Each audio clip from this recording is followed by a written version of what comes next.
Hello, good morning. आज मी सकाळ सकाळी निघाले होते ऑफिसला काही कामानिमित्त. तर सकाळी आजच्या PMPLच्या बसने निघाले आणि कारण मला लवकरही परत यायचं होतं, सो मी लवकरच घरातून निघाले.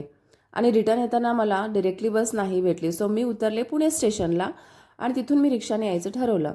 तर रिक्षामध्ये मला हे दोन छान क्यूट क्यूट अशी ना मऊची पिल्लं भेटली. एक ताई घेऊन बसल्या होत्या. त्यांना विचारलं की मग तुम्ही हे घेऊन कुठे चालला आहात?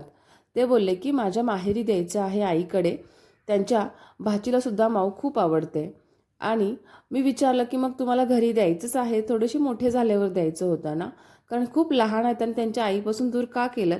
ते बोलले की ते कुठेतरी बाहेरगावी जाणार आहेत, त्यामुळे ते त्यांच्या आईकडे देणार आहेत. पण खरंच सांगू का, दोन्ही पिल्लं खूपच खूपच क्यूट होते.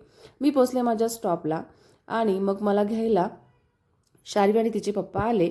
शार्वीकडे बघून असं वाटतं का तिला काही आईची कमतरता भासली असेल? तर बिलकुल नाही. कारण तिला मी किंवा पप्पा दोघं असले की स्वारी एकदम खुश असते. मी जवळजवळ 2च्या दरम्यान घरी पोचले आणि त्यानंतर मग शार्वीला सुद्धा फ्रेश केलं. मी फ्रेश झाले. शार्वीला ना 2 वेण्या घातल्या, पण तिला ना ते थोडंसं मी कधी घालतच नाही, कारण एकच शेंडी घालते. 2 वेण्या घातल्यामुळे थोडं केस जरा ओढल्यासारखे वाटत होते. मग ती लगेच काढायला लावले परत.